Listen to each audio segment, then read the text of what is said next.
Before we dive into today's exploration, I want to thank Blinkist for sponsoring this video. Their incredible app gives you access to thousands of book summaries, helping you absorb key insights in just 15 minutes. Use my link below for a 7-day free trial and 40% off their annual premium membership. Life has a peculiar way of humbling us all. Every single thing that exists in this universe carries within it the seeds of its own eventual breakdown.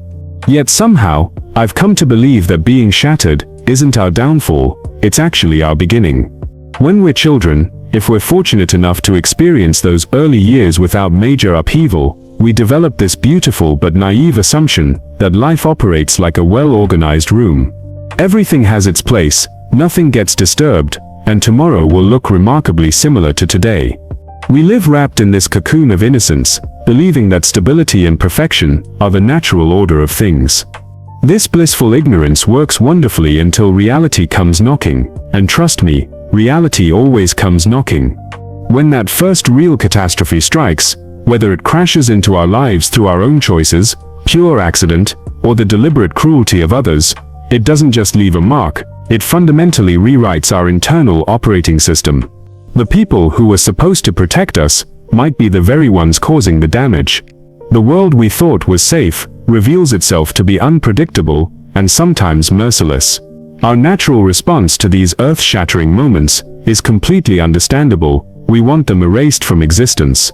We desperately wish we could return to that pristine state of before, when our world made sense and felt secure. So we employ every psychological defense mechanism we can muster: denial, repression, rationalization, selective memory. But here's what I've learned, and what science has confirmed: our attempts to bury these experiences don't make them disappear. They simply drive them underground, where they continue operating like hidden programs running in the background of our lives. Dr. Bessel van der Kolk, one of the world's leading trauma researchers, spent decades uncovering a profound truth about human psychology. In his revolutionary work, The Body Keeps the Score, he reveals that our bodies function as living archives, storing detailed records of every significant experience, especially the painful ones. These aren't just memories floating around in our heads. They're physiological imprints that literally reshape how our nervous systems function. They influence what we notice, how we interpret situations, and how we react to the world around us. Our bodies become walking libraries of our experiences, and trauma creates some of the most influential volumes in that collection. Van der Kolk puts it brilliantly: trauma isn't just something that happened in the past, it's the ongoing imprint that experience leaves on our minds, brains, and bodies. This imprint continues to influence how we navigate the present moment. The implications are staggering.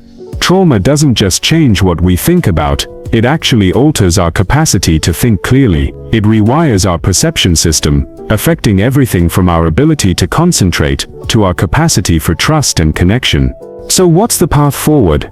Van der Kolk's research points to something that might seem counterintuitive. Instead of running from our broken pieces, we need to turn toward them with curiosity and compassion. He writes, "As long as you're keeping secrets from yourself and suppressing vital information, you're essentially at war with your own mind. Hiding your deepest feelings requires enormous energy. It drains your motivation and leaves you feeling disconnected from life itself. Only when you acknowledge the source of these reactions can you begin using your emotions as valuable signals that deserve your attention.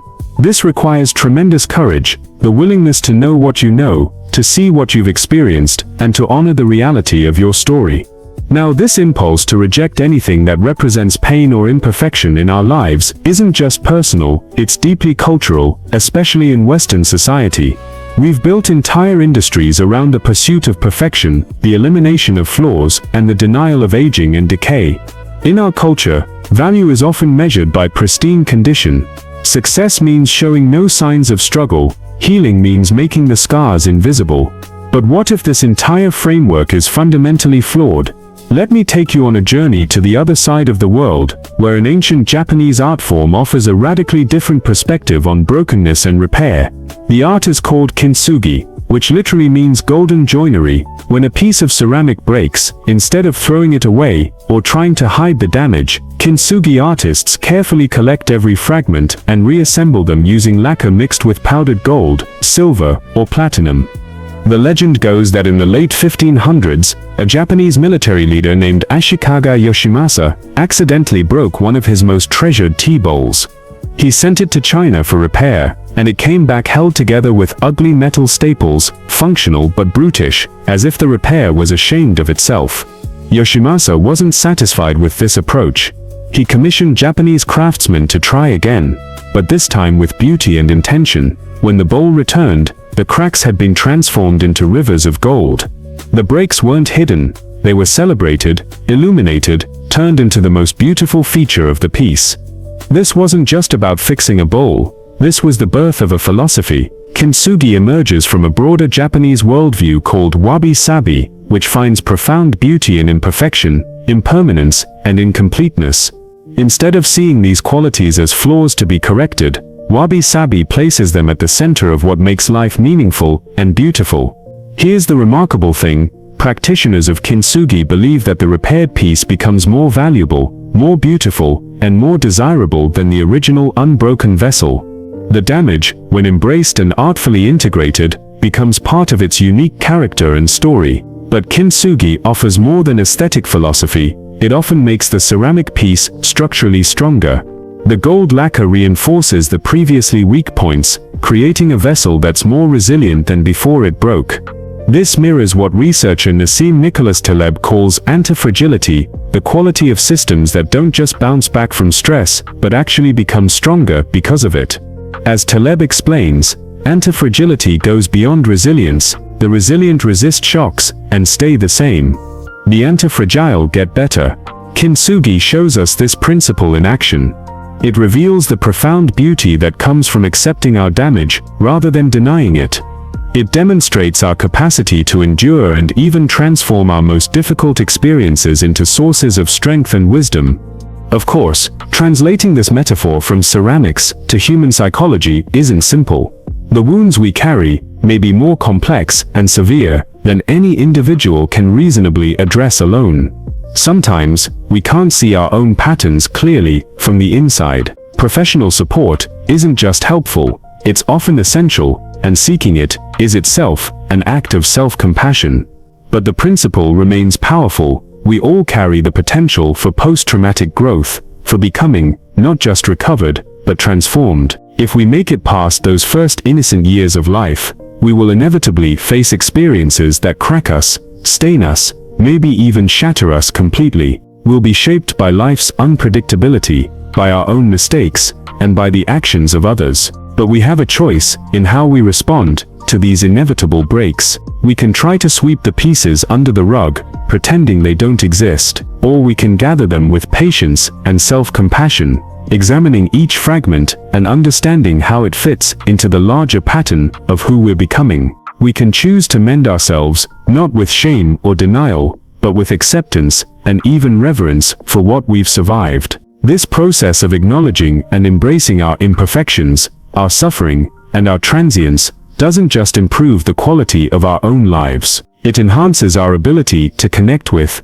and support others who are struggling. When we stop pretending to be perfect, we create space for authentic relationships. When we share our stories of breaking and mending, we give others permission to do the same. Our individual suffering may exist on a spectrum, but our connection through shared vulnerability can be profound and healing. Van der Kolk's The Body Keeps the Score can be an intense read, covering difficult topics like the prevalence of trauma, the nature of flashbacks, and various treatment approaches. But for anyone dealing with psychological or physical pain, or for those who want to better understand and support others who are, it offers invaluable insights into how our minds and bodies process difficult experiences. The book also explores promising therapeutic approaches, including how practices like yoga and mindfulness can literally help rewire our brains, creating new neural pathways that support healing and growth. If you're curious about this book, but unsure whether to commit to the full read, or if you want to explore other transformative books across psychology, science, philosophy, and personal development, I highly recommend checking out today's sponsor, Blinkist. Blinkist has transformed how I approach learning by providing beautifully curated summaries of over 7,500 non-fiction books and podcasts. Each summary can be read or listened to in about 15 minutes, giving you the key insights without the time commitment of the full book. This is perfect for discovering whether a book resonates with you before diving into the complete version.